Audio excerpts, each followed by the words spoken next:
Hi, everyone, and welcome to this month's Washington Wins webinar. Today, we're joined by my colleague, Giovanna Giacobbe, and she's going to be talking about some self-care tools that we can all use and also use in conjunction with the individuals that we serve. We thought that this would be a great topic for this time of year with the hustle and bustle of not just the work that you do, but also the holiday season, the increased stress that could place on everybody, not just in our line of work, but on everybody. And so she's going to be talking about banishing burnout by exploring self-care today. Next slide, G. So our typical housekeeping, we want to welcome you all. Today's webinar is hosted by DBHR through the Washington State Healthcare Authority. This is an interactive training, and as such, we encourage you to ask questions and participate throughout the session. The slides, as well as a link to the recording of this webinar and additional resources that Giovanna is going to be providing to us, will be sent by email after the presentation. There's a lot of words here, but what I'm going to first say is Giovanna's amazing. So I'm happy and honored to introduce my colleague on the state hospital team and a woman that wears many hats, Giovanna Giacobbe. She's a senior training and consultation specialist for Rutgers Department of Psychiatric Rehabilitation. She has over 15 years of experience, especially in research projects in the state of New Jersey, the National Institutes of Health, NIDLR, and National Institutes of Mental Health, and has focused a lot of research on schizophrenia, bipolar disorder, major depressive, schizoaffective disorders, in addition to a great deal of work around trauma and helping to institute trauma-informed universal precautions in the state psychiatric hospitals here throughout New Jersey. Her main area of interest in research is in trauma and PTSD, and she currently teaches a trauma graduate course at Rutgers University. She's also helped to develop a couple of trauma curriculums for individuals in our state psychiatric hospital, including managing difficult life experiences and New Jersey TAMAR, Trauma Addictions Mental Health Recovery. And Giovanna is also the co-chair of the New Jersey Centralized Trauma-Informed Care Committee. So with that, I'd like to welcome Giovanna and turn it over to her if she'd like to add anything to that. Welcome. No, I think it was pretty comprehensive. I didn't I'm mean tired. Thank you. I just wanted it for people if they wanted to, when they receive the slides, if they wanted to know more about me, but I think you covered almost everything. Welcome, everyone. I think it's like an honor to be here. It's a really important topic because if we don't take care of ourselves, then it's going to be hard to do the work that we do. So today's learning objectives is we're going to define self-care and resiliency. We're going to recognize our personal signs of burnout and secondary traumatic stress through an assessment we're going to do today. We're going to discover ways to build resilience, and we're going to explore self-care options, and you'll have the opportunity to create your own personalized self-care plan. So I wanted to start off with talking about, like, with self-care and resiliency, one of the things that I don't want to do is invalidate our real life stressors and say, like, okay, here's the Band-Aid, just do self-care and everything goes away. So that is not what this webinar is about. But through using self-care, it helps us to manage these everyday stressors in our lives. So I did like this infographic before we go through the different points. It says preaching resilience and self-care does not heal trauma. It actually promotes survival. So I'm not here to, to preach to you about self-care and resilience. I just want to give you some extra tools to kind of help you get through these stressful moments and also just stressful work moments. So we'll go through some, different tools that will hopefully, and coping skills that will help you, feel a little bit more in control and, maybe promote some resilience. So resilience is often essential to our survival, but it doesn't mean we aren't suffering. And self-care, it can help us to cope, but it doesn't always change the current environment that might be causing the real issues or challenges in life.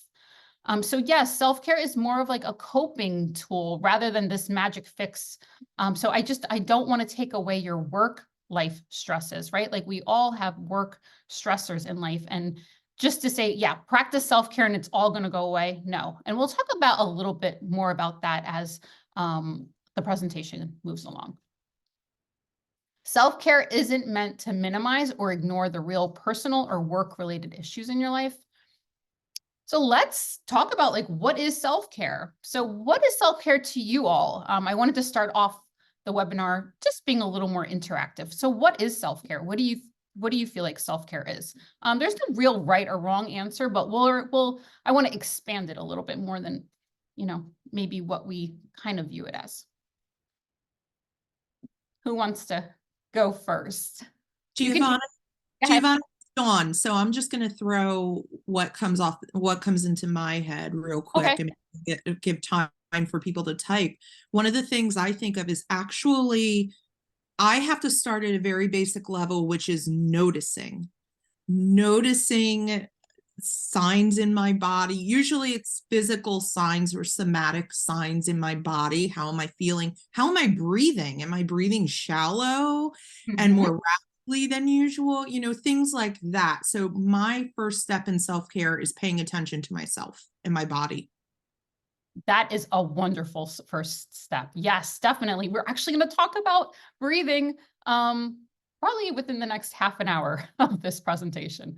And we do have people typing in the Q&A box answers. Okay.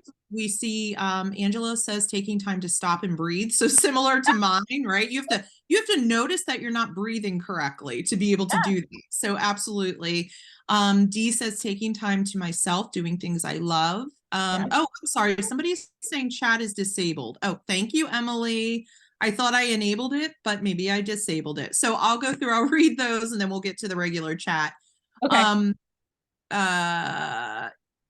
Yeah, so the last one I had here before chat was enabled was taking time to do things I love. And now we can look at the chat. Definitely. Folks are saying putting my needs first, taking care of yourself, taking a break, stepping back, recentering, being sure I take care of my essential needs such as sleep, food, etc. Taking time off of work, absolutely, which can be very hard to do in this field. Breathing, maintaining your interests, setting boundaries, using no in a healthy way, grounding, and making time just for me. Wow. Maybe you guys don't need me today. These are all great ones. These are all great. Any more coming in, Dawn, before I just saw, which I love, leaving my phone at work. Oh, wow. That is a good one.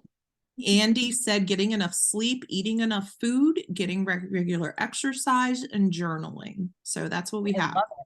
Those are great ones. Great. Yes. And feel free to add to it because other folks may get ideas from what you're doing. Yeah. All right. So in my presentations, you might find a lot of infographics. So as I, see infographics, they inspire me and then, they wind up coming into my presentations. So I really liked this one. So what self-care is, and what it actually is. So, what we often think of self-care is like these indulgent moments, right? Like where we're, binge watching, a Netflix series or, taking a bubble bath or getting our hair done or our nails done. But what it actually is what you guys were actually saying, taking a break, getting a full night's sleep, asking for what you need, setting boundaries. Another one is like being able to say no, which I find a lot of people in our field, we're helpers, we want to help. So we have a hard time saying no and maintaining our boundaries. And also therapy, going to therapy can also be part of self-care. Giovanna, can I interject because you taught me one? Oh, did I?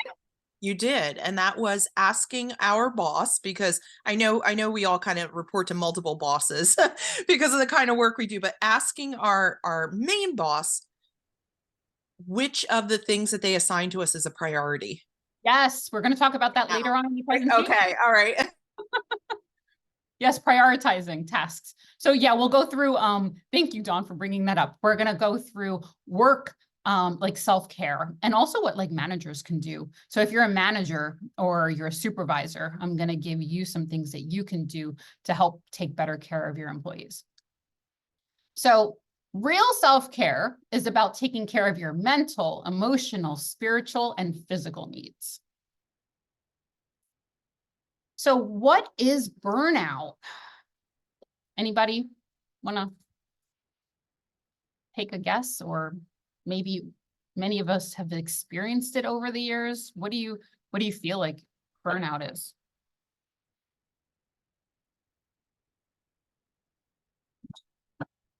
Anyone? Yes, so we have burnout, wait a minute. Sorry, feeling overwhelmed and stressed, your breaking point, losing passion. I love that. Oh, yes. Emotionally and spiritually overwhelmed, not getting the proper rest. And one of our attendees would like you to go back to the last slide if you could. Sure. Briefly, never-ending fatigue, when you go very long without being able to take care of yourself and you can't take care of anything. When you no longer care about what you're doing, nothing left to give. And Emily said drained. Oh, and we have Yes, drained. losing sense of purpose and hope and being at the end of your rope. So I did go back to the last slide. I know we're like doing both. Bear with us. What was going on in the last slide? I think somebody just kind of wanted to see it one more time. Oh, okay. Everyone will get a copy of these slides, right, Dawn? Yes. Yeah. And just to let you know, Tracy, you'll all get it in a handout form. And then you'll also get the link to where you can rewatch it or share with others if you'd like. All right. So that's it, Giovanna. Thank you. All right. So from the literature, what I found as like a definition for burnout is the state of physical, mental, and emotional exhaustion resulting from prolonged stress in the workplace. It involves feelings of cynicism, mistrust, and reduced personal accomplishment and motivation. Burnout can make you feel stuck and hopeless. And I just want to just stress. Stress is a response to threat. So just think about that, like the state of physical, mental, and emotional exhaustion resulting from prolonged stress in the workplace. So the workplace at times can feel threatening to us, which, induces a survival response in us. And I'm going to touch on that later on in the presentation. And of course, I like my infographics and I love this one. So they compared stress to actual burnout, okay? So with stress, you put in too much effort. And with burnout, it's hard to put in any effort. You feel emotion. So for stress, you feel emotions more strongly. But for burnout, your emotions feel blunted. For stress, you feel hyperactive and anxious. And with burnout, you feel drained and like helpless. For stress, you feel less energy. And for burnout, you feel less motivation. And for stress, it takes a physical toll, and burnout, it takes an emotional toll. So I kind of like this one. It laid it out pretty well. And I liked this quote. So burnout is an opportunity to reprioritize yourself. So hopefully we don't have to get to the point where we're burnt out, but it's not hopeless, right? Like it's just telling us, okay, we need to start reprioritizing ourselves. So I'm hoping that this webinar, helps us to think about like reprioritizing ourselves before we're burned out. So I also wanted to touch on what is secondary traumatic stress. Sometimes in the literature, it's referred to as vicarious traumatization. The reason why I'm going through these things is you're going to have an opportunity to actually examine these in yourselves doing an assessment. It's going to be an online assessment. We will link it coming up shortly. So this is why I kind of wanted to define these things before we start to look at it in ourselves. So secondary traumatic stress, I will say that this also this often happens in the helping professions, right? So it's an important topic to talk about. So it's the physical and emotional stress response to others' extreme or traumatic events. So if you're working with clients that have these chronic stressors in their life, they're going through extreme events, extreme traumatic events, it starts to take a toll on us. So it's a state of tension and preoccupation with the stories and traumas of their clients. I mean, most of us come into this field like because we care, right? Like we want to help other people. So of course, I think it's natural to, start to think about our clients, like, are they okay? Like, they came in this week and they didn't have enough to eat or whatever it was, and it's going to stay in us, are they safe? It can have a cumulative, long-lasting impact on clinicians' personal beliefs and worldview. And it's similar to post-traumatic stress disorder, so that's PTSD. So it's similar to PTSD symptoms, and it can actually lead to PTSD. So what contributes to burnout and secondary traumatic stress? I'm going to ask you this question afterwards. So work conditions, and I really did definitely wanted to bring this up. So not enough staff, large caseloads, excessive paperwork, rigid work conditions, high employee turnover rates, low wages. These definitely contribute to burnout and secondary traumatic stress. Organizational issues, so not addressing the pervasive nature of clients' traumas. Inadequate restorative supervision versus like punitive supervision. Culture and policies that do not support trauma-informed care environment. The climate of the agency, like what's going on at the agency. And then also client issues is a third one that contributes to burnout and secondary traumatic stress. So if you have a client that's in chronic crisis, dealing with people that might have suicidal ideations, they have multiple problems, they have anger issues, chronic illness, all of these start to take a toll on us also.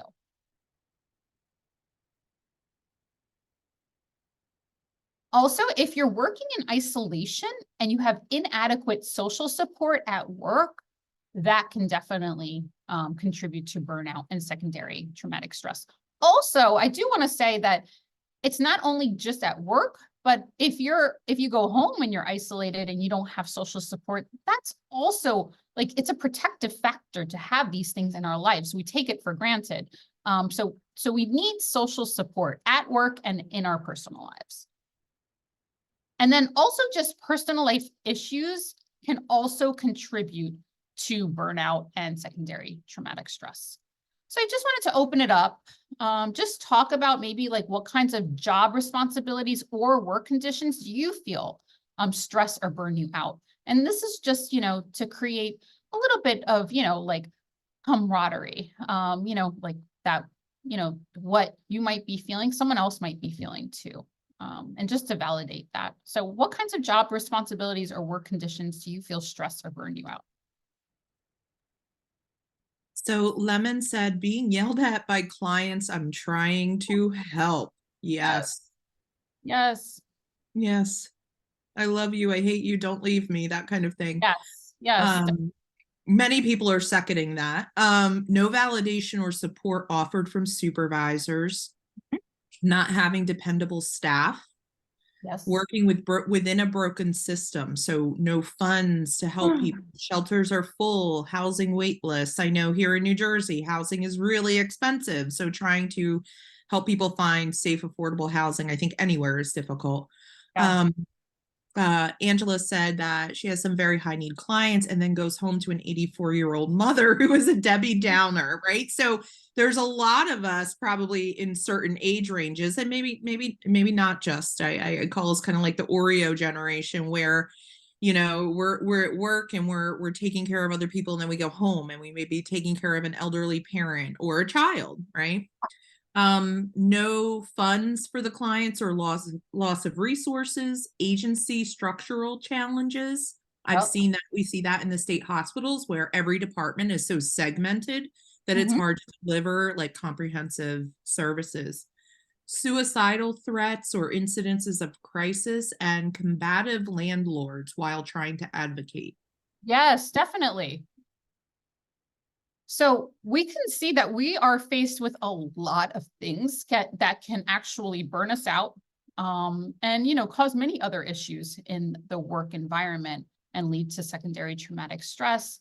It could also lead to compassion fatigue, which I don't touch on, but we're going to talk about compassion satisfaction in the upcoming assessment.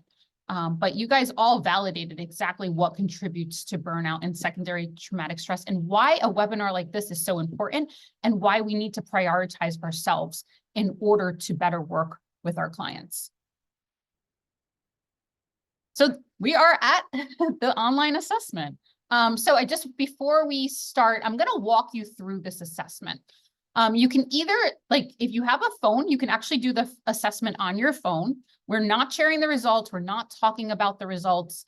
But I wanted to give everyone an opportunity. So this is an online assessment. It's called the Professional Quality of Life Scale, and it is helping you to identify your signs of burnout and secondary traumatic stress, and also look at compassion satisfaction, like how much satisfaction do you get from your job. And it's a great assessment. It's not that you do it now and that's it. You can use at any time, okay, I'm taking my pulse right now. How am I feeling? So that maybe if you are seeing an increase in these symptoms, you can maybe do a little bit more self-care. And that's why it's important also to have a self-care plan. So if you scan and do it on your phone, then you can probably follow along with me. If you want, we can put the survey in the chat, and you can do it on the computer as well if you feel more comfortable. The only thing is, if you're going to do it on the computer, I would say minimize your two screens so that you see me and you see the assessment, because I'm going to walk you through just a couple of the parts of the assessment, because I just want to make sure everyone's comfortable filling it out. We're not sharing the results, and you do not have to have these results saved or anything like that. Okay. The other thing is, when you get the results, they're going to give you detailed explanations for 3 of your scores. So this is why I love the online assessment. I will give you all a hard copy, like a paper copy also. But then you would have to add up the results yourself. I would say, one of the things you can do is help if you're a supervisor, maybe in a team meeting or something like that, give start it off and have everybody, fill out their own ProQOL, which is the Professional Quality of Life Scale, and talk about self-care.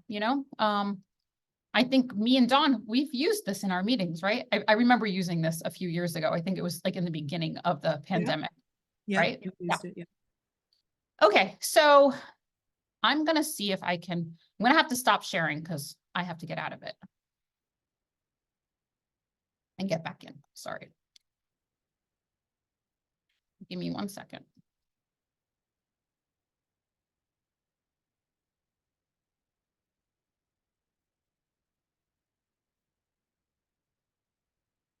Okay. On it.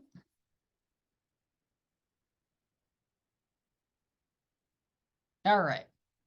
So when you scan in, you're going to see this welcome screen. I believe on your phones, it looks just slightly different. I think if you click to the right, it'll show you the next. So right here, it says, is this the first time you've completed the ProQOL on this platform? You're going to put yes here. Okay. Then it says, would you like to assist us by adding your responses to our database? You do not have to do this in order to fill this out. it's the second one. It says, please delete my data once I've completed the test and received my results. So they'll like, nobody's going to keep your data or anything like that. You don't have to put your name or anything like that either. So this is anonymous. So after you do that, you're going to press next. Does anybody There's have any one- questions? Go ahead. Yeah, there's one question, Giovanna. How many questions are in the assessment?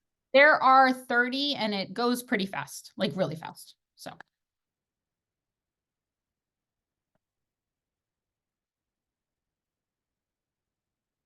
And then the number of years you've worked with people in distress, it's optional. Would you like to receive the results by email?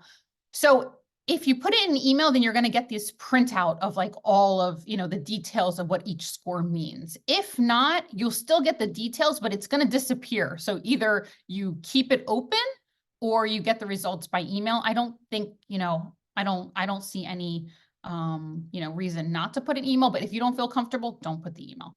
I will put no, just so that I don't have to put my email address in. If you put yes, you're going to have to put your email address in. Okay. So I'll give everybody time if you want to put your email address. Actually, why don't I just put yes? All right, let's do it.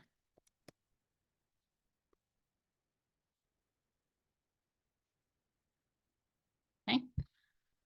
And then we'll go to next. And then this is the professional quality of life. So what you're going to do is you're going to select the option that honestly, so you want to do this honestly, like if you want the results that really validate your experience, you want to be as honest as possible, and select the option that honestly reflects how frequently you experience these things in the last 30 days. Okay. And this is coming from like being a provider. Okay. So I am happy. And then you're going to, pick never, rarely, sometimes, often, very often. And then, I'm preoccupied with more than one person I help. And then never, rarely, sometimes, often, very often. And, I just want to give you guys a few minutes to fill this out. And, obtain your results. And this is something as a resource for yourselves. When you're done with it, you can see your score. And then we'll move on with the rest of the presentation. But I really want to set you up for like, how can we help you moving forward?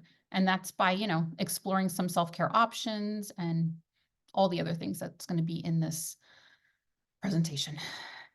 Does anybody have any questions? Let me know.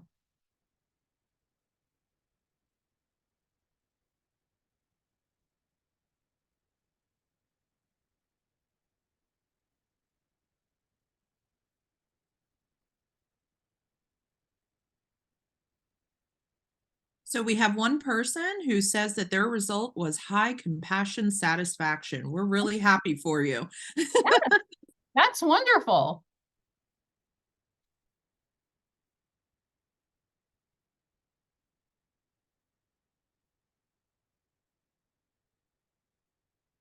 It's also validating, right? And motivating. It's motivating. And it's okay if you don't have high compassion satisfaction. That can lead, like if you're not having high compassion satisfaction, that might indicate that, you might have compassion fatigue, which is another condition that, people in the helping field can develop.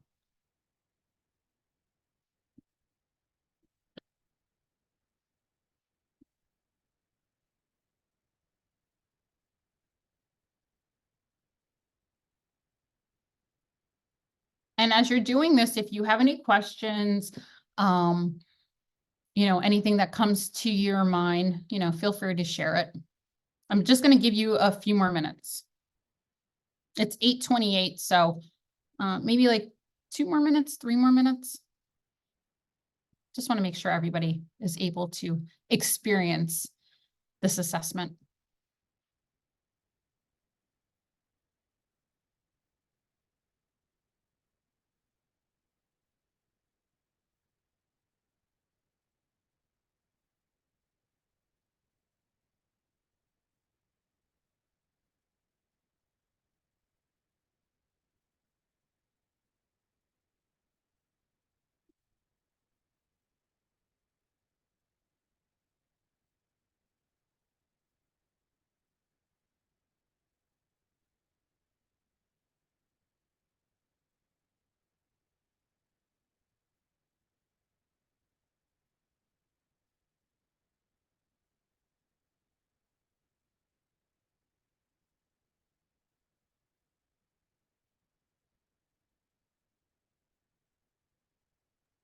I love that people are being brave and sharing their scores and what the assessments Oh, told them, wow. but don't feel pressure to do that, Oh, okay? yeah, not at all. But thank you to those who are.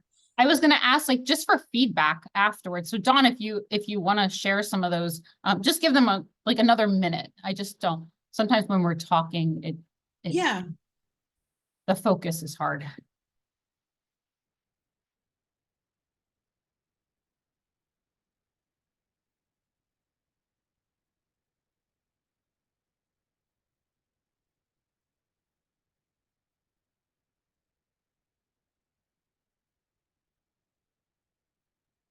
It looks like dress measurements in some cases. Angela put in 32, 33, 30. Michael put in 40, 19, 13. So, one of the things that you can see, and I think is interesting with this assessment is that, yeah, Angela, me too, is that, we could be in different places around each of these three dimensions Definitely. of quality of life, right? So you may have high compassion fatigue, or you may be low on compassion for others, but you may be feeling, a little healthier in other areas. So or vice versa. Exactly. Yes. So I think they've all had No. opportunity. Anybody want to share their experience? And I don't mean your score, but like, do you think this would be helpful? Do you see you using it maybe in the workplace or to take your own pulse? Maybe you want to start off at the beginning of the week or the end of the week or use it as needed. If you are a supervisor, do you see yourself using this assessment maybe with your coworkers or workers? Yeah, we have folks saying it looks helpful, seems helpful. Okay. And it's Yeah, already being sent out to staff. oh, wow. Yeah. Good. I'm glad. That is always like my goal of my presentations is just to provide you resources that you're able to use. Okay, so let's get into some self-care precautions that we can use at work. Everybody can see my slides, right? Yes. Perfect. All right, the first thing is sometimes we're really hard on ourselves when we're having feelings. And the first thing is not to judge our. Giovanna, can we pause for one moment? And I think this is an excellent question. Laura asked, what is the range of these scores? For example, if you scored a 30 on something, 30 out of how much? Or does a higher score generally mean worse in terms of say burnout or compassion fatigue, or could you explain that? So when you're done with it, it's going to give you detailed results from your score, what your score means. It comes out like in like a paragraph for each one. Like it goes into details about it. So I would have to like get out and relook at the measure to go over. Fine. But yeah, that was a really good question. But the reason I use the online version is because you get like right away, as soon as you finish this, you will get detailed like your scoring will have detailed results as to what it means.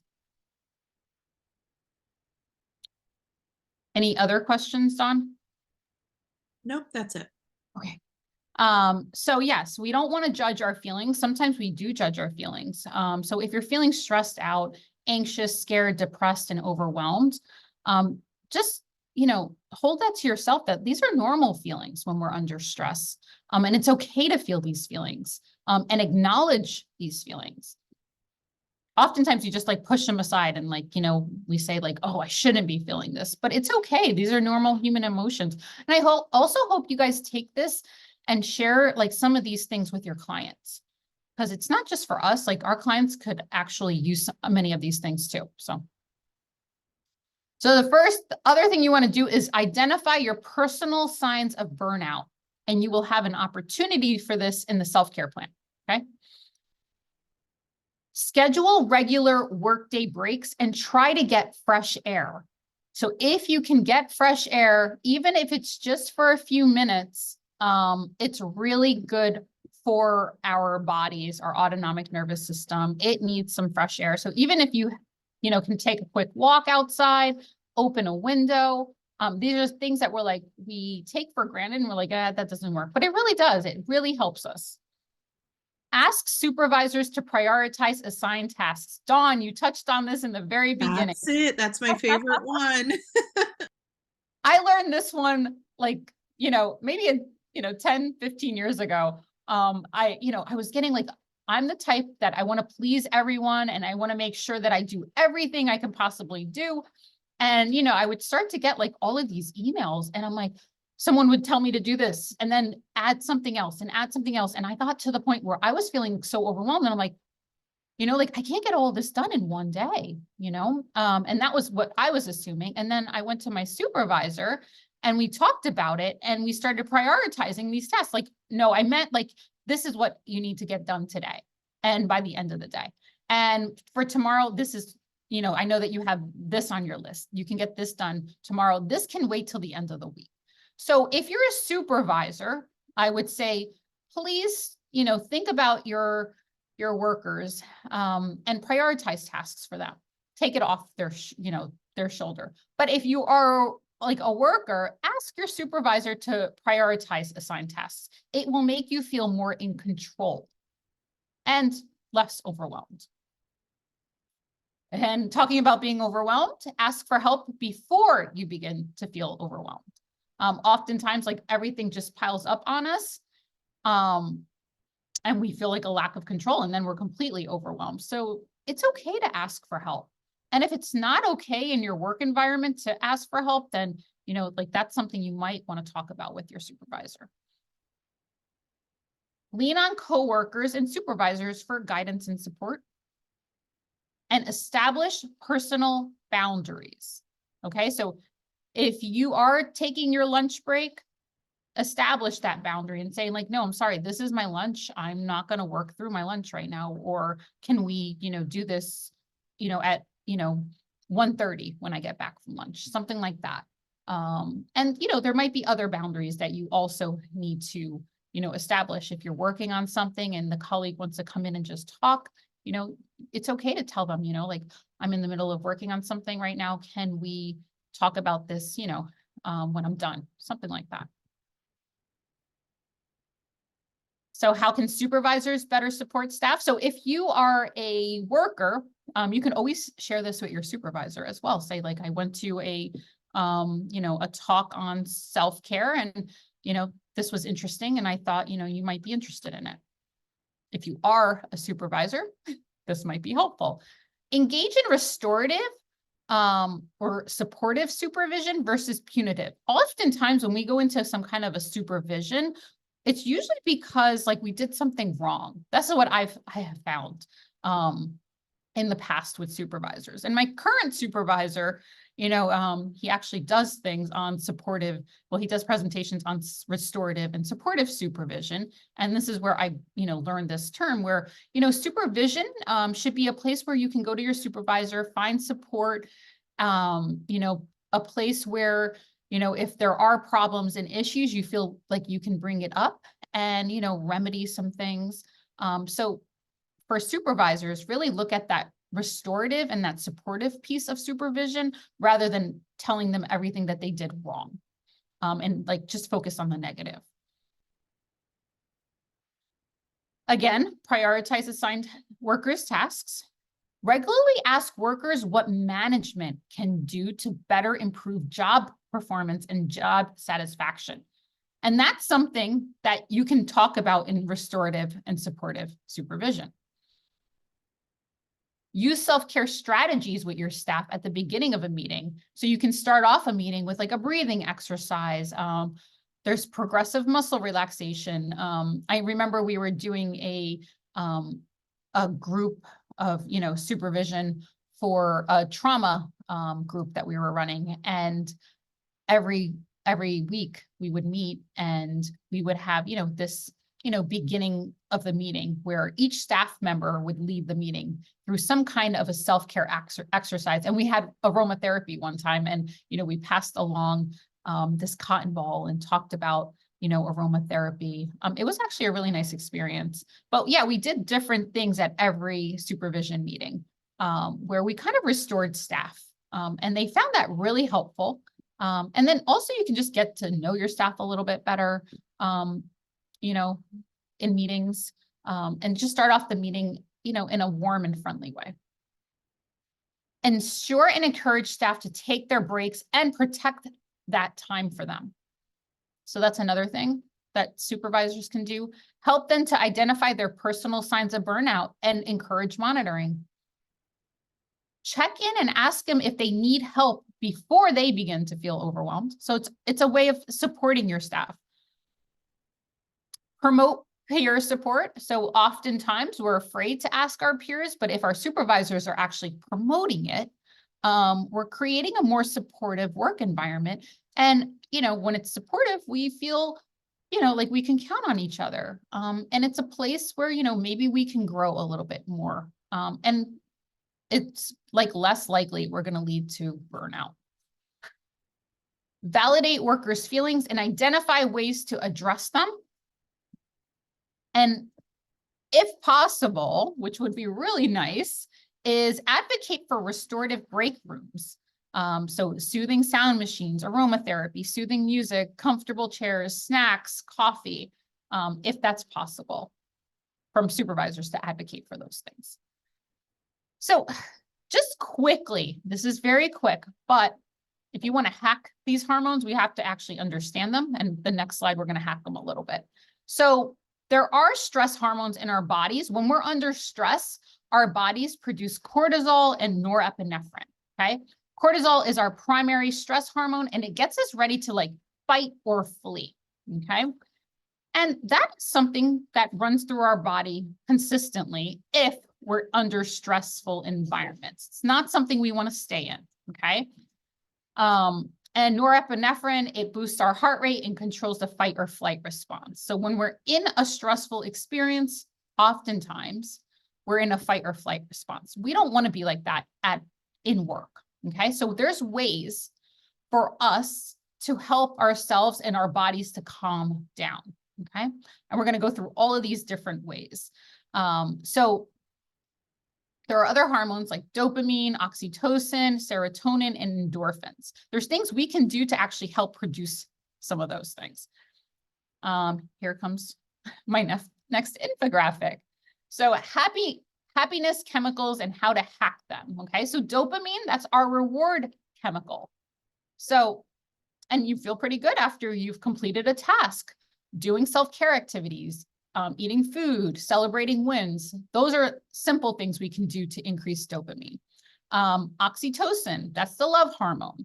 And we can, hack these things by playing with maybe an animal, playing with a baby, holding a hand. We take that for granted, but holding a hand, hugging your family or friends, even giving a compliment, and also probably receiving a compliment can induce that oxytocin.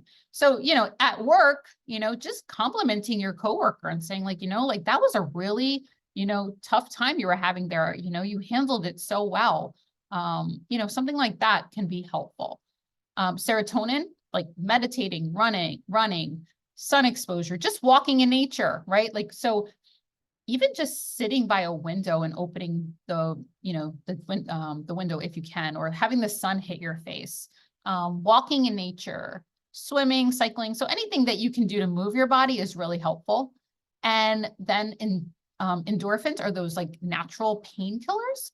So, which is nice, is laughter, essential oils, watching a comedy, dark chocolate, exercising. So these are all things that we can do to actually affect the chemicals in our body. So we can either do the opposite, and have that cortisol and norepinephrine running through our body, or we can try to control some of the more calming chemicals in our body naturally.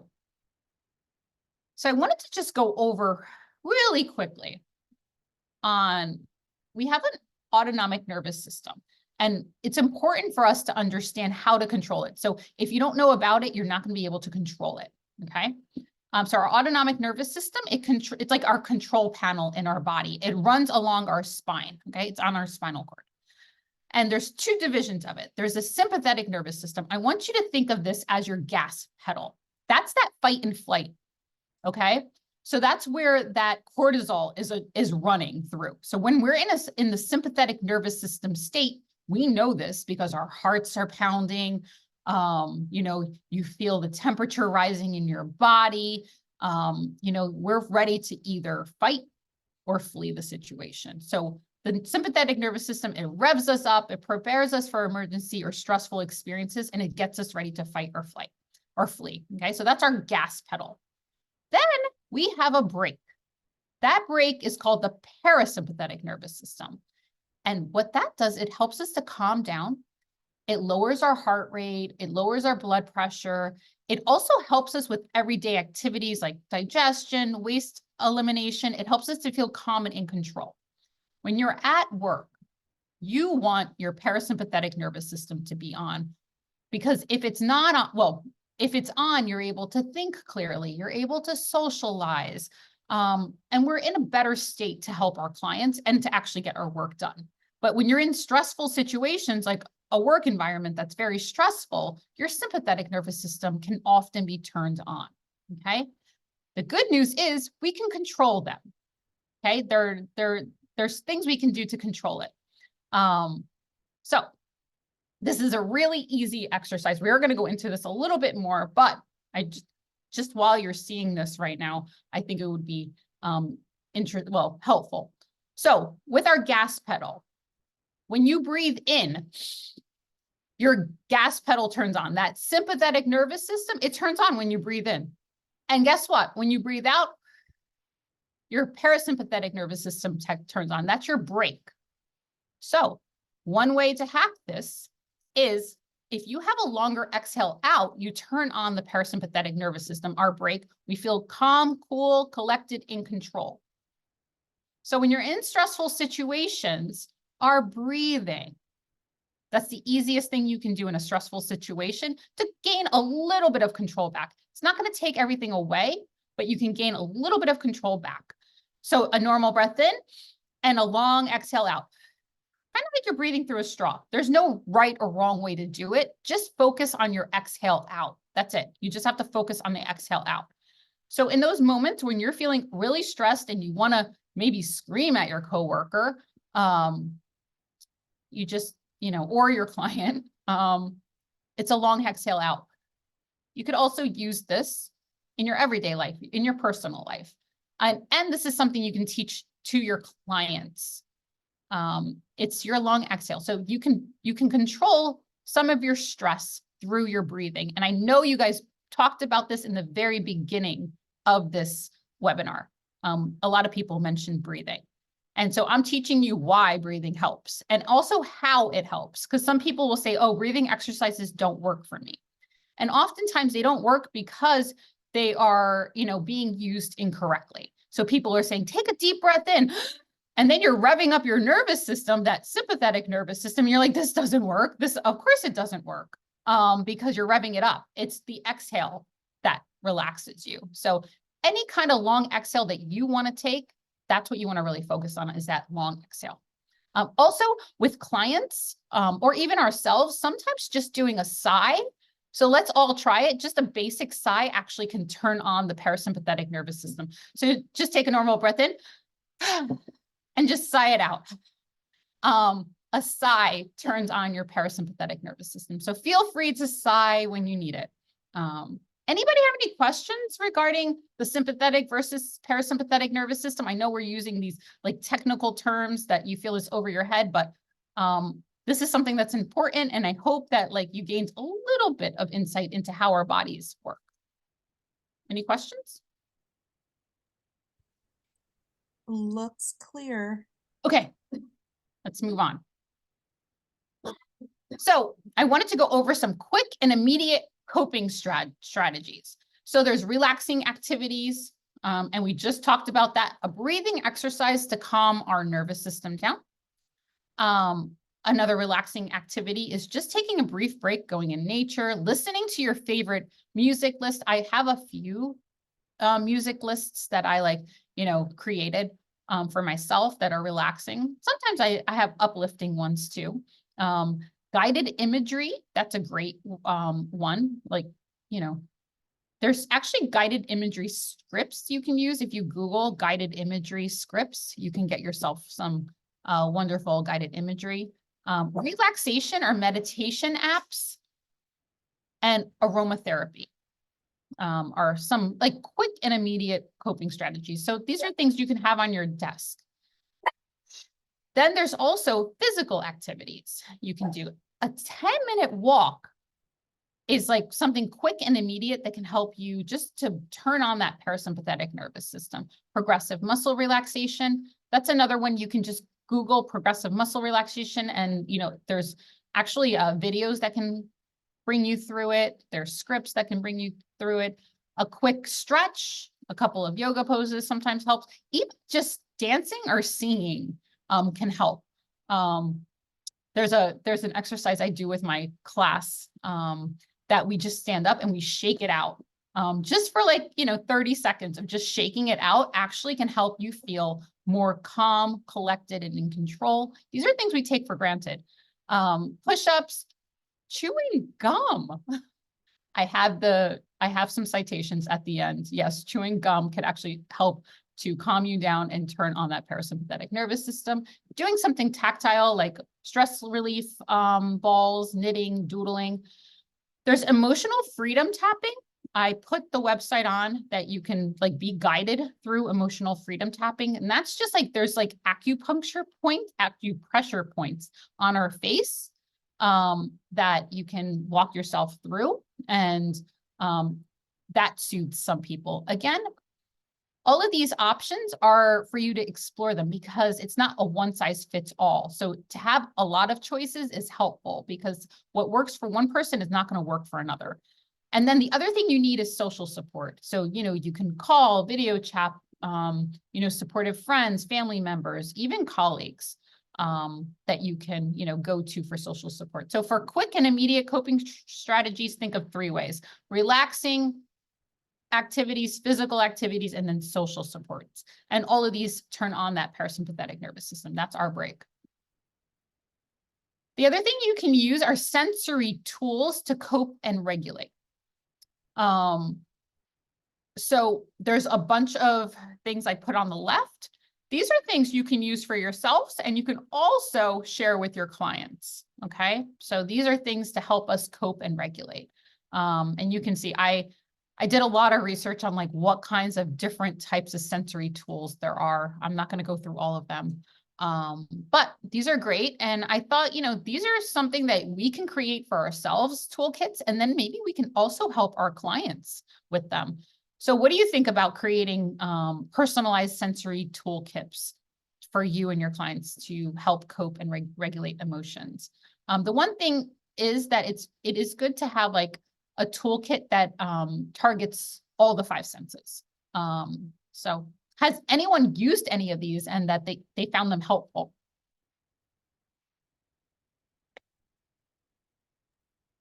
So I created my own Giovanna when I was helping to launch the positive behavioral support unit in the state hospital because we were working with individuals with intellectual and developmental disabilities learn how to, manage their emotions and their thoughts. And I actually created one for myself with them. And it was really fun. I mean, we had a limited amount of supplies and types of choices in the state hospital, but I kept it in my office at work and would go to it. And so I found this very helpful for myself. Yeah, as you're saying that, so with one of the trauma groups that I created, they use essential oils and created their own lotion. And what I learned was the group leaders who was leading the groups, they created their own lotion, and they told me that they put it on their desk and they used it often. They found it helpful too. So it was a scented lotion of your own, you get to pick what essential oil makes you feel calm and soothed. So we all need sensory items to help us to cope and regulate. So I'm hoping that we don't think of these things as like, oh, we give these to children, or, oh, it's only for developmental disabilities, or it's not something that's going to work for me. It actually works for everyone. Our bodies are built to need that, soothing mechanisms. So. So there is a breathing exercise I created to ground us. If anybody has ever worked on used one of the, there's a couple of apps like Headspace, or Headspace, there's Calm app. And there's a breathing exercise that can be helpful for some people because they need that grounding part of the breathing exercise, which I'm gonna go into. So one of the things that helps to turn on the parasympathetic nervous system is actually touch. So touching yourself, touching your heart, can be helpful. I'm not telling you have to do this, but you can, if you want to really get in touch with your body, you can place one hand on your heart and one hand on your stomach, so you can feel the rise and fall of your body. So you're really getting connected to your body. And with this exercise, all you want to do is really focus on the exhale out. Some people like counting, breathing in for 4 seconds and exhale for 5 seconds, like a counting thing. I will say that I would prefer to just take a normal breath in and a long exhale out.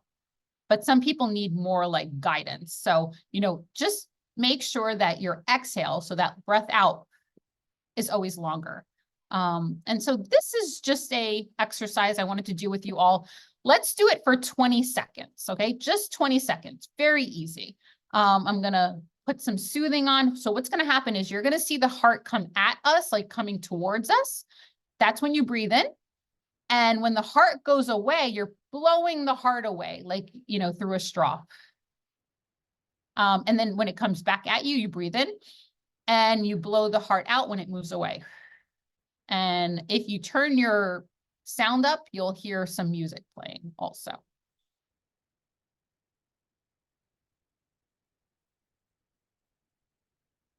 So breathe in and then breathe out. Breathe in, breathe out. And I'm going to let you do it on your own.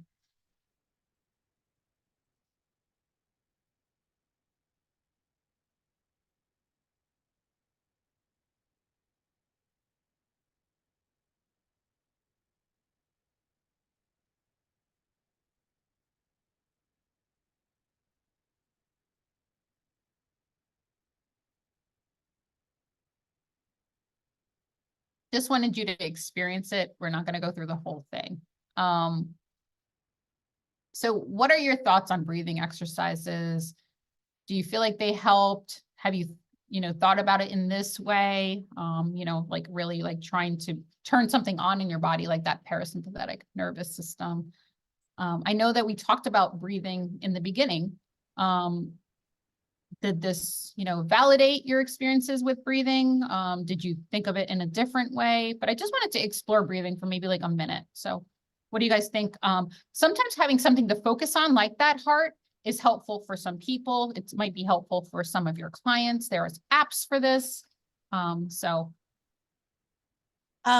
of the things that I wanted to mention, Giovanna, is as someone who's a high anxiety individual and has been treated for anxiety, an anxiety disorder, for me, very often I felt my anxiety in my chest and in my breath, right? I would feel almost at times like I wasn't getting enough air, right? That was one of the symptoms of my anxiety. And so at a time, it was hard when people would tell me, well, focus on breathing, focus on your breath, because it made me more anxious.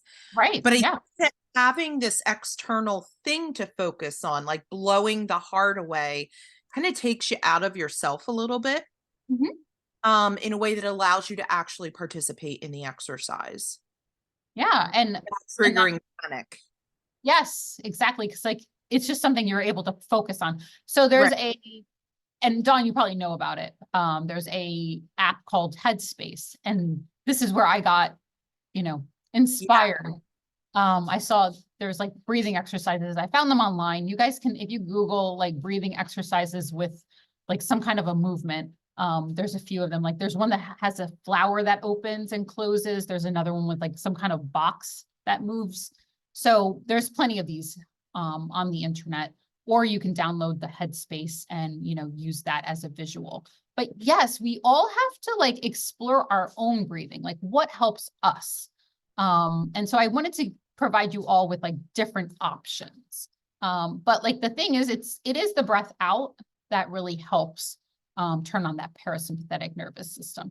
I will say people that are prone to like panic, like disorders and even asthma, if you ask them, and I've seen this happen too many times, is if you ask them to take a deep breath in and hold their breath, it's not a great use of, you know, teaching them a breathing exercise. Because if you think about it, think about a panic attack or even asthma.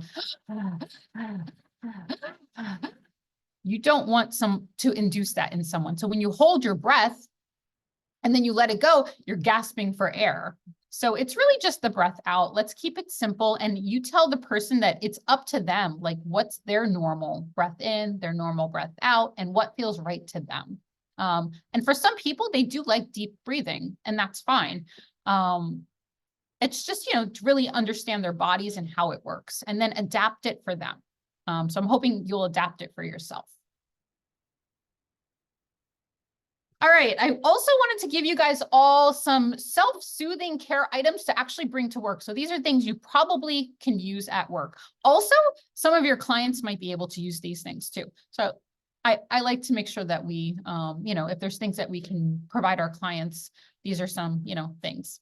So here's a bunch of stuff. Oh, here it goes. Use meditate here, right here. There's Calm or Headspace apps, if that's helpful. But there's a whole bunch of stuff here. This scalp massager, I remember I came into a colleague's office one day and I'm like, what in the world is that like contraption? And he like stuck it on his head and started like, you know, massaging his head. I was like, really? He's like, yeah. He's like, it's wonderful. And then I remember seeing it at the mall. I finally, like, it caught my eye and I'm like, what? Like, let me try this out. And, you know, you were able to try it out and it felt so good. Like, it's like, wow. So I can see how like these little things can bring a little bit of peace in your day for even like 2 or 3 minutes.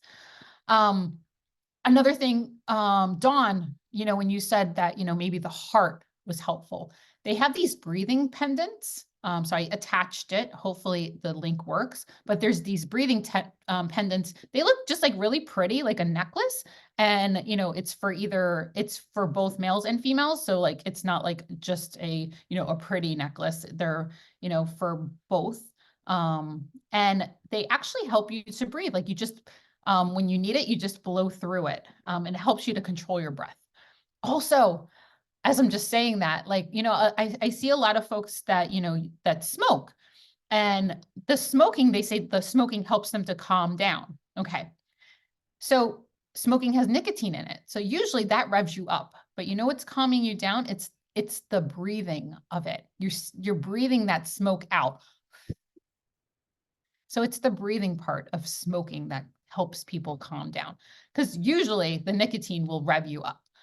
Sorry, that just jumped into my head. So I'm glad you mentioned that, Giovanna, because as someone who's trying to quit smoking, there are these devices that are just filled with natural herbs. Like you don't ignite it or anything like that. You can breathe in mint. One even has a slight like tobacco type flavor to it. So if you're a smoker, and that can help you cut down. But it literally is getting you acquainted with breathing while also tasting something nice or familiar to you, right? If you were a menthol smoker, you're tasting a little mint. Or and as Angela just said, you know, also a lot of people who smoke, they're going outside for a smoke break, right? So like there's this secondary gain. I don't want no secondary gain. The primary gain is probably actually going outside and having some focused breathing. Obviously the cigarette's not so great, not so much, but yeah, absolutely. So it's still those principles that are actually being used, and folks, and I think also the nicotine satisfies a craving, right? So you feel a little relief and then you're stimulated, but yeah. That Calm Me Go right here, the smart calming device. You guys all might want to, if you are a smoker, you might want to just look into it. It's pretty interesting.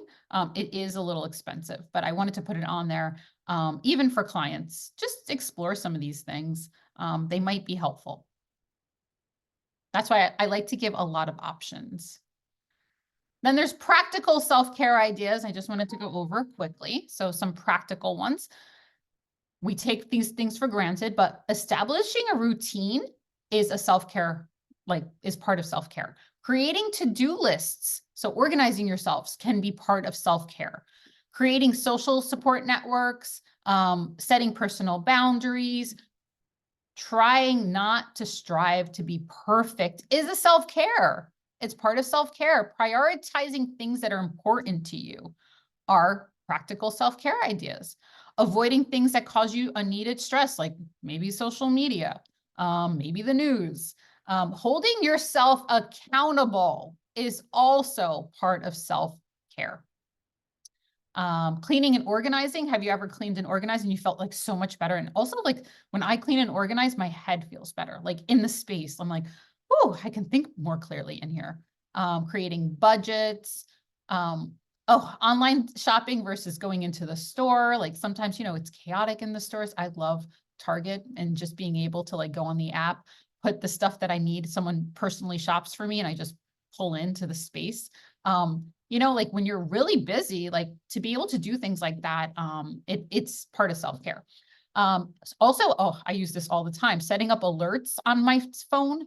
So you can set up alert to take a break. Or if it's something important, Dawn hears my phone going off all the time in our meetings, because something important, that I need to take care of or something like that. So there's some practical self-care ideas. All right, let's define self-compassion, okay? Self-compassion is the ability to notice our own suffering and to be moved by it. So making us want to actively do something to alleviate our own suffering.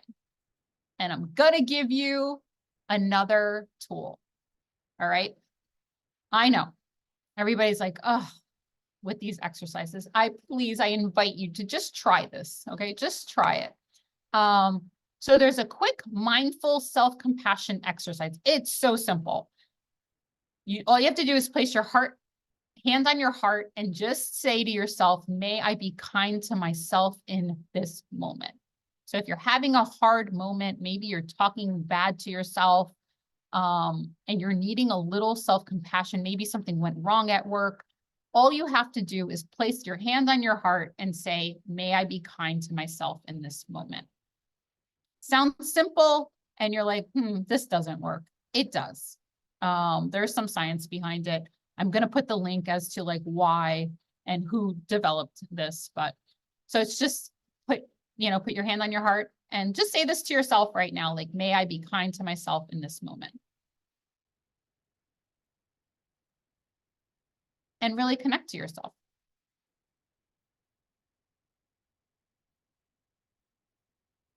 So I hope you try this when you're, might be having those difficult moments. Another one, and it does work. Okay, I want you to think of someone you feel safe with. So think about that person that you feel safe with. So is there someone in your life that you feel safe with? And if there's nobody that you feel safe with, maybe it's an animal that you feel safe with that brings that warm feeling to yourself. And that's another thing you can do is just place your hand on your heart, right? Touching your heart, actually, it activates a polyvagal nerve that's connected to your nervous system. It's a little bit more in depth, but placing your hand on your heart and thinking about that person that you feel safe with.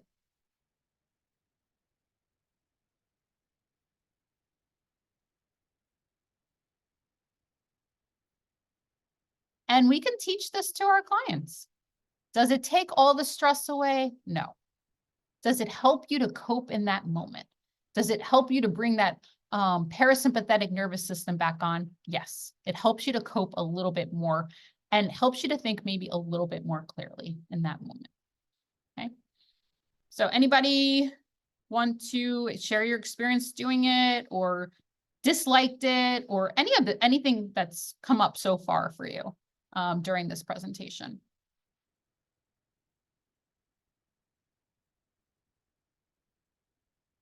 Did I lose you all? They're still breathing, I think. They're still breathing? Yeah, Carrie, there will the recording after you'll probably get it tomorrow. You'll receive an email if you registered and you attended here today. You'll get an email from Washington DBHR with a link to the recording, a handout of the presentation, and any resources that Giovanna also shared with us. And this is where I got this exercise from. It's tools to help clients calm their anxiety with Linda Graham, and it's a video of hers, and I just used that. And it was a great one. I've used it with my students in our class. They've used it with their clients, and they have said that it actually has helped. So it does help. These simple things that we take for granted can actually help. But there is sometimes a piece of us that just wants to push it away, like, oh, that really doesn't help. But if we really try it in those difficult moments, it can help. But the only way to really use any of these things and any of these tools is to actually practice it when you don't need it. Because when you do need it, it's not going to come into your head and you're going to have a hard time using it. So practice these tools when you don't need it, so that when you are in the moment, you already have it in your back pocket. So there are some research on examining self-compassion. And so according to Bernard and Curry, self-compassion has 3 interrelated elements that are exhibited during times of pain and failure. So number 1, being kind and understanding towards yourself rather than judgment or criticism. So do you see where that hand on your heart can come in being kind and understanding towards yourself and saying, may I be kind to myself? When you start to, have those times when you're feeling pain and failure. Seeing your shortcomings as normal human experiences rather than isolating in shame. And I think we've talked about that in our, in the presentation today in this webinar. Number 3, try not to ruminate or ignore painful thoughts or feelings. Self-compassion acknowledges and supports the awareness and acceptance of painful thoughts, feelings, while still being connected to what's important to you in the present. Okay. I did provide some self-compassion tests and also a self-compassion guided practice and exercises. So this is on my slides. So, you will have access to these things. I didn't, we're not going to go through it, but I like to give a lot of resources. So these are the resources. So what is resiliency? So let's just touch on what resiliency is. So APA, the American Psychological Association, they say that it's the process of adapting well in the face of adversity, trauma, tragedy, threats, or significant sources of stress. So such as family and relationship problems, serious health problems, or workplace and financial stressors. So it's not just your ability to bounce back, but also the opportunity for profound personal growth. So in facing these adverse experiences, there is an opportunity for profound personal growth. And that's a hopeful piece for all of us going through difficult times, that, we can get through them, and, we, might be even better than we thought after going through them. But it's a work, it's a work in progress. So there's 4 elements of resiliency according to Cooper, Flint, and Pern, okay? This is another research study. I will have the references to these things at the end of the presentation. So number 1, resilient people are confident. They will succeed despite any setbacks that they experience. Number 2, social support is about building positive relationships and creating allies who you can go to in order to help lower your stress levels and produce more positive outcomes. So again, we're seeing this theme that we need social support. We are social creatures. It's part of us. We need social support. So that's an element of resiliency. Number 3 is adaptability. So we have to be able to adapt. So understanding your failures, being able to reflect on them, being open to new ideas and situations, and finding ways to complete difficult tasks rather than just giving up. So being adaptable. Sorry, I think I've been talking too long. Purposefulness, sorry, implies that a fixed and clear goal. So we have purpose with a goal and always focusing on it no matter what setbacks you experience. So, you know, that we are focused on the goals, even though we might have setbacks. And of course, I found you a resiliency quiz if you would like to, look at your resiliency. There's 4 ways to build resilience during our difficult times. Based on the literature, I found 4 ways, okay? 1, practice self-care daily, okay? Number 2, about building resilience is practice self-compassion regularly. So you want to feel your feelings and honor your emotions. Don't ignore them. It's okay to grieve the losses in your life. You do not need to be perfect. Don't be afraid to fail. Forgive yourself for the mistakes you made. Acknowledge and celebrate your successes. We're often so hard on ourselves. And when something goes right, and we did something well, we don't celebrate it. It feels like, we only, quote, celebrate the bad things we do, meaning we focus on the bad. And then when something good happens, we just overlook it and move forward. Oh, it was supposed to happen. This is what I was supposed to do. Well, we should celebrate those successes. And then also positive self-talk to keep our motivation. So it's okay, I made a mistake. I learned blank from it. Okay, just that positive self-talk. But sometimes, we can focus on the negative things, and those negative things can actually not motivate us, right? It's not motivating when you don't have positive self-talk. So we can motivate ourselves. The other thing is nurture a hopeful outlook. I mean, we need hope during those difficult times, right? That keeps us motivated. So to nurture a hopeful outlook, you accept change as part of life, practice gratitude, look for the positive things in your life, maintain optimism that things will get better, reflect and shift your perspective. I think it's always been helpful for me to reconnect with values. What are the values in your life? And, when you're going through difficult times, to really reconnect with your values. Acknowledge and celebrate the positive changes that have resulted from the difficult times. And number 4, build your social support. So look for safe people that you can tell your story to and express your fears, longings, and emotions with people that support you unconditionally. So loved ones, partners, a therapist, friends, support groups, coaches, spiritual leaders, mentors. So, look broad. Don't be afraid or feel shame in asking for help. And then surround yourself with supportive people. So yeah. And lastly, you have an opportunity to create your own personalized self-care plan. So I'll give you guys that opportunity. And also, just so once we're out, I'm providing you the link with the Pro QOL online version, the one that you just took, the professional quality of life scale. We took that earlier in the webinar. I'm giving you 3 resiliency exercises for helping professionals. I will give you guys a PDF on that. The self-care plan that we can do right now. You'll have that. I have a self-care assessment I thought might be helpful to you all, so I'm going to include that. There's also a handout for identifying social supports. I think this might be helpful for you and also for your clients. So don't feel free to use this with your clients as well. And then I also heard that a lot of folks have problems with sleeping habits. And so I created my own sleep hygiene handout. So I thought that might be helpful for you all as well. So let's jump into the self-care plan because I think we have 10 minutes for the self-care plan. So I'll kind of guide you through this self-care plan.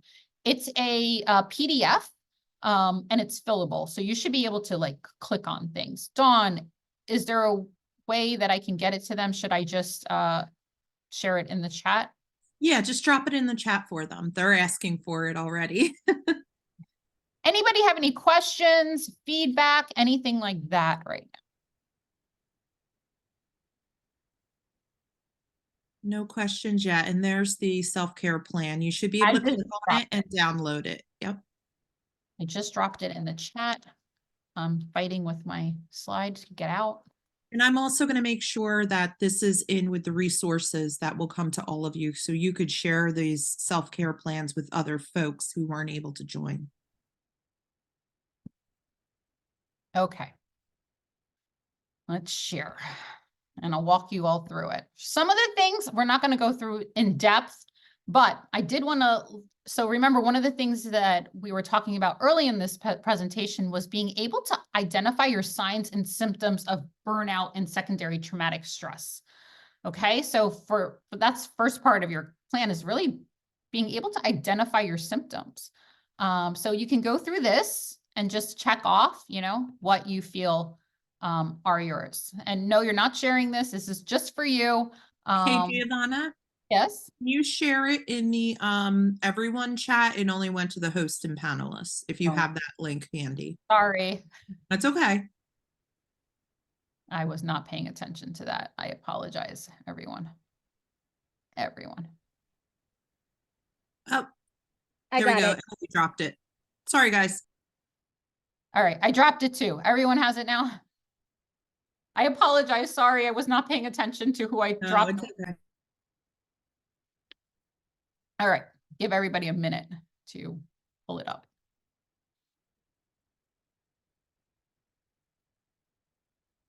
All right. So everybody probably should be able to pull it up. And if you want to save it to your computer, just know how to save it. If you don't save it, I know you're probably going to lose it. And you might do, 10 minutes of work on it and probably not want to lose it. Okay, so right now we just want to— hold on 1 second. Folks are saying they still don't see it. It's in the chat, right? Yeah, it's in as a document. Okay, Olivia's saying she sees it. So it'll look like a PDF. You'll see the little Adobe emblem. It'll say fillable self-care plan next to Giovanna or Emily's names. Oh, okay, they see it. All right, we're good. Awesome. Yay. Okay. So yes, the first thing we want to do is in order to really understand ourselves is to understand the signs and symptoms that we might be having of burnout and secondary traumatic stress. So I, after looking through all the literature, I came up with a whole list.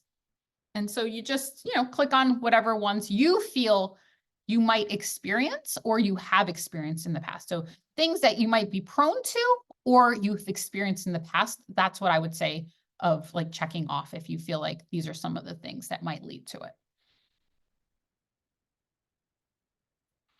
And then I also put other symptoms you wish to add. So I'll give everybody a chance to just fill those out.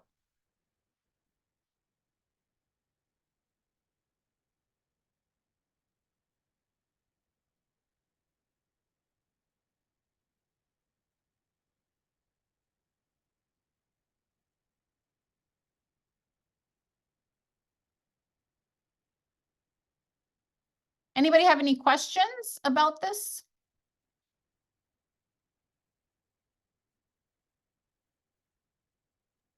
No, and we're thinking that maybe some of the problems with viewing it is issues with viewing the Zoom on the phone.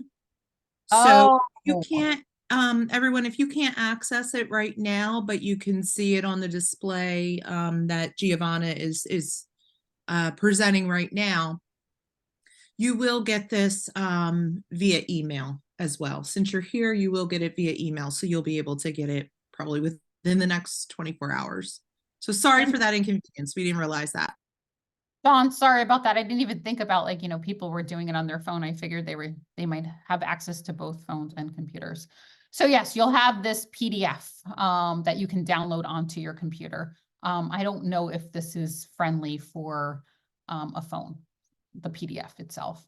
But yes, you can just click. So like if feeling emotionally overwhelmed or numb, yes, I can click on that. Anxiety or depression, click on that, worrying about work while I'm not at work. So you would just click on these things that you feel might be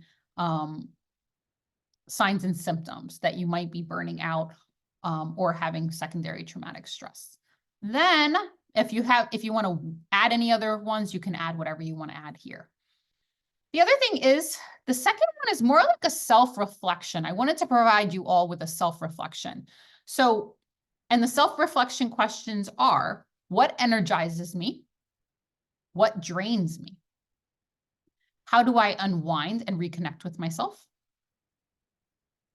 Who are the people I go to for support? And what do I have the power to change to start living a better life? This might be a great exercise to even talk with, maybe in like a supervision meeting, if it's like a team meeting or something like that, to, maybe throw out just some of these questions might be helpful for colleagues and provide support also, and probably validate people's experiences, right? Because like what drains some people, it's, it might not even have occurred to a colleague that, wow, I never even thought about that as draining, but yes, I've felt that way too.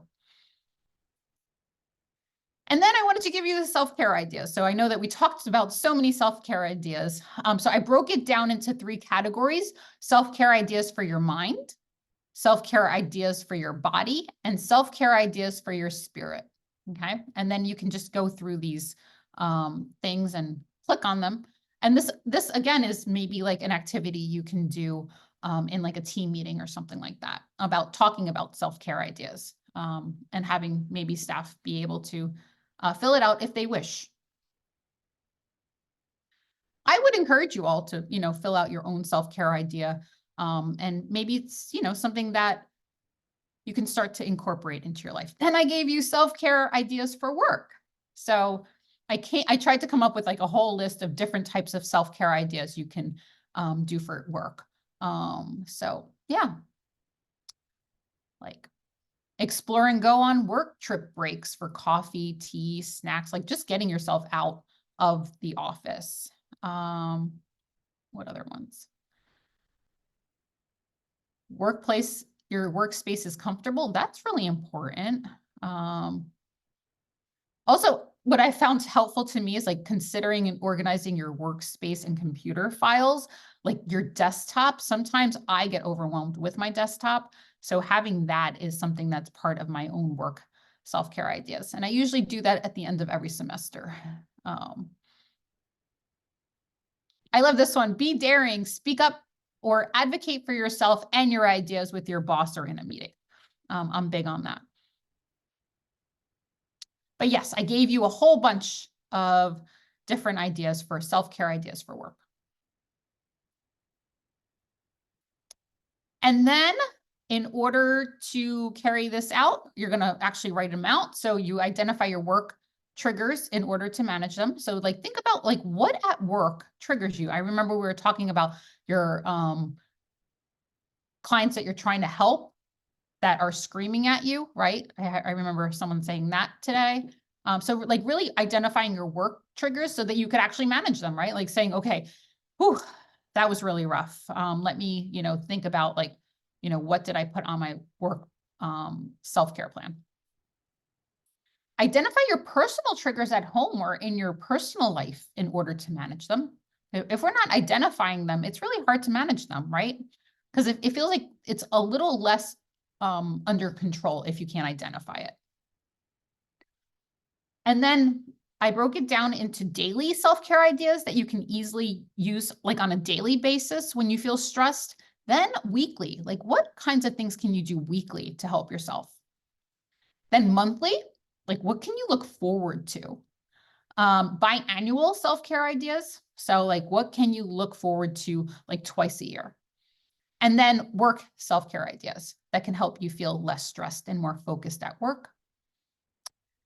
Then I thought what's really important is in part 3 is like the personal boundaries. Like I invite you to really think about personal boundaries that you want to uphold, and then work boundaries you wish to uphold, social supports that you want to reach out to, like personally, and then social supports at work, because we need both. And then lastly, how will I ensure I hold myself accountable to all these things I've identified in the self-care plan? Because it's not going to, you're not going to be able to help yourself if you don't hold yourself accountable. Because if not, we just fall back to our normal routine. So this is kind of helping us to create a more rich routine that includes self-care. And you will receive this. It's 4:30. It's getting dark. Giovanna, could you bring up your presentation just so I can cover the outgoing slide? Oh, yes, sorry. Washington. I hate my lighting. I look like a ghost right now. Not really this pale. What's going on?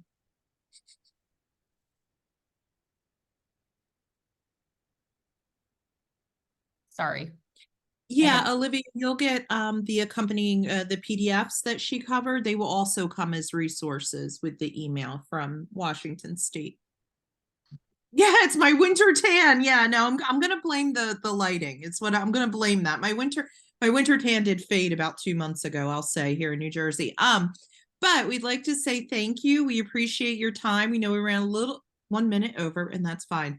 Today's webinar was hosted by DBHR through the Washington Healthcare Authority, and we would like to remind you that the slides, a link to the recording of this session, and the other resources that were covered, like the PDFs, will be available in a follow-up email. Don't forget to check out the Foundational Community Supports newsletter for all things FCS and additional upcoming trainings. And if you'd like more information on how to be an FCS provider, please reach out to AmeriGroup at the number on your screen.